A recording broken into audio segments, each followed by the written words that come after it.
पुस्तक का नाम प्रत्यक्ष से भी अति समर्थ परोक्ष। लेखक पंडित श्री राम शर्मा आचार्य। ऑडियो 11। दुनिया में प्राणियों की बोलियां भिन्न भिन्न हैं। एक प्राणी दूसरे वर्ग के प्राणी की बोली कम समझ पाता है।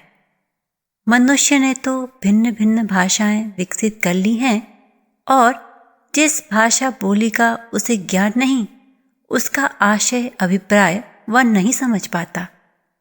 कई बार तो मनोदशा और ज्ञान स्तर की भिन्नता से एक ही भाषा के बोलने वाले दो व्यक्ति एक दूसरे का अभिप्राय ठीक ठीक नहीं समझ पाते, किंतु सभी जीवों की रासायनिक भाषा एक है और प्रत्येक जीवकोश उससे भली भांति अवगत है। उस भाषा का जो अर्थ जीवाणु कोशिका के लिए है, वही अर्थ मानव कोशिका के लिए है।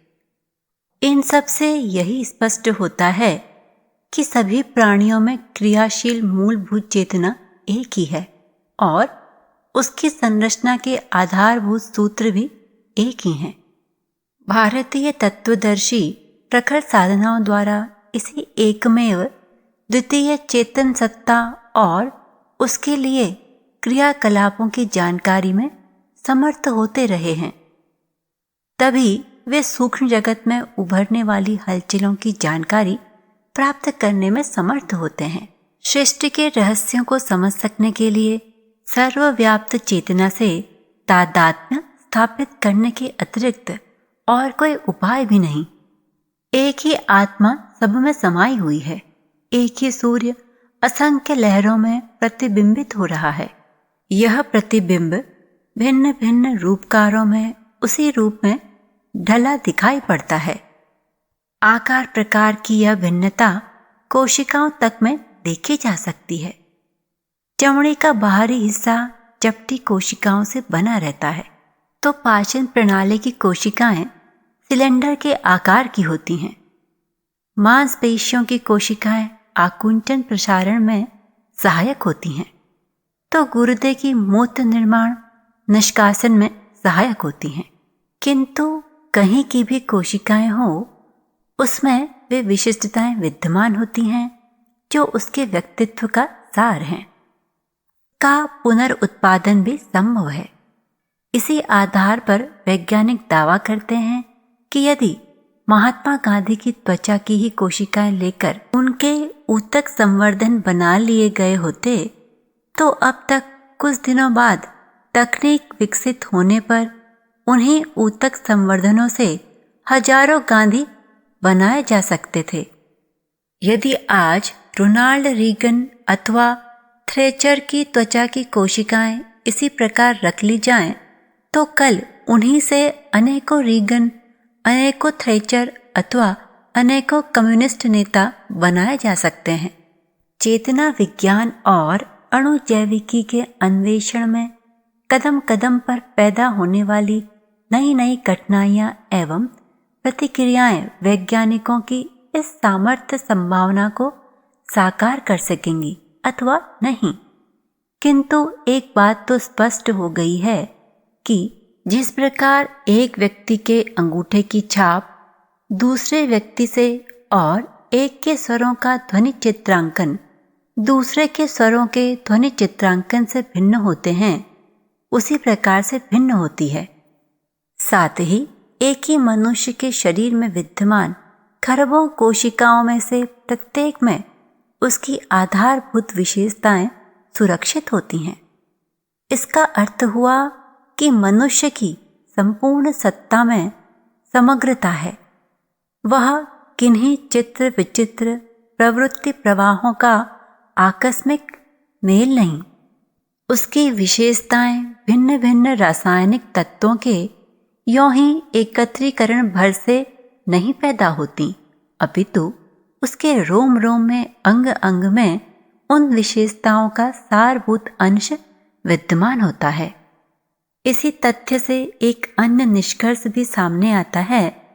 मृत्यु के बाद मनुष्य के मस्तिष्क के प्रोटोप्लाज्म के बिखर जाने और उसके किसी अंश विशेष के अन्य मनुष्य में प्रविष्ट हो जाने की बात कई वैज्ञानिकों द्वारा उन प्रमाणों के संदर्भ में की जाती रही है जहां कोई व्यक्ति अपने कथित पूर्व जन्म का कोई प्रमाणिक विवरण दे देता है, किंतु कोशिका संबंधी ये खोजें उस तर्क को कमजोर बनाती हैं।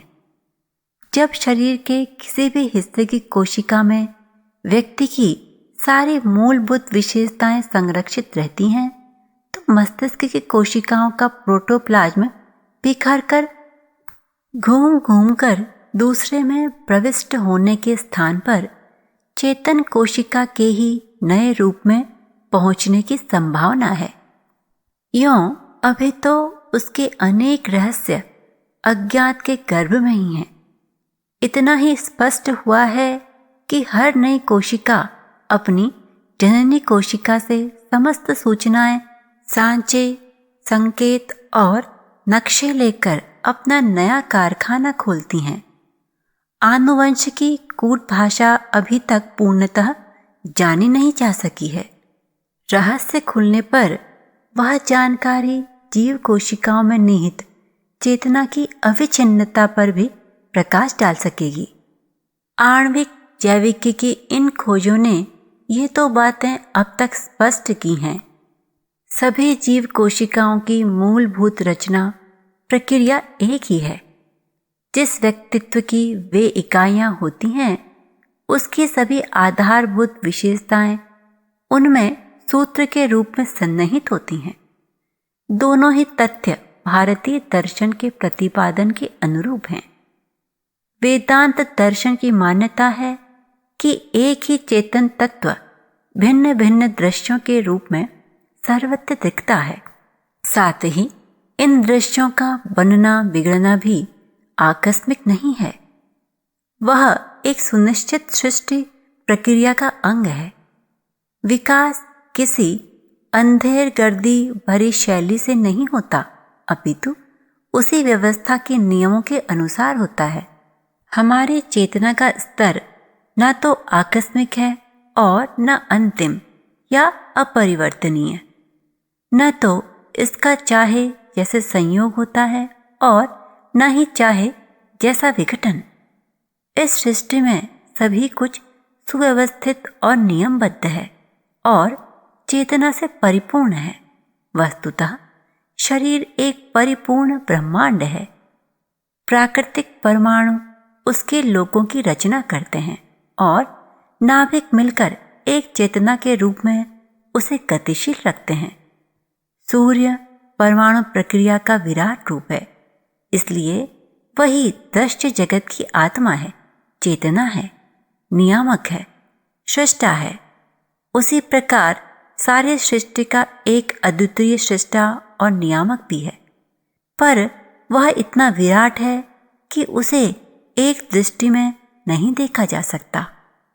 उसे देखने, समझने और पाने के लिए हमें परमाणु की चेतना में प्रवेश करना पड़ेगा। योग साधना का सहारा लेना पड़ेगा। अपनी चेतना को इतना सूक्ष्म बनाना पड़ेगा कि आवश्यकता पड़े तो वह काल ब्रह्मांड तथा गति रहित परमाणु की नाभि सत्ता में ध्यानस्थ व केंद्रित हो सके। उसी अवस्था पर पहुंचने से आत्मा को परमात्मा की स्पष्ट अनुभूति होगी।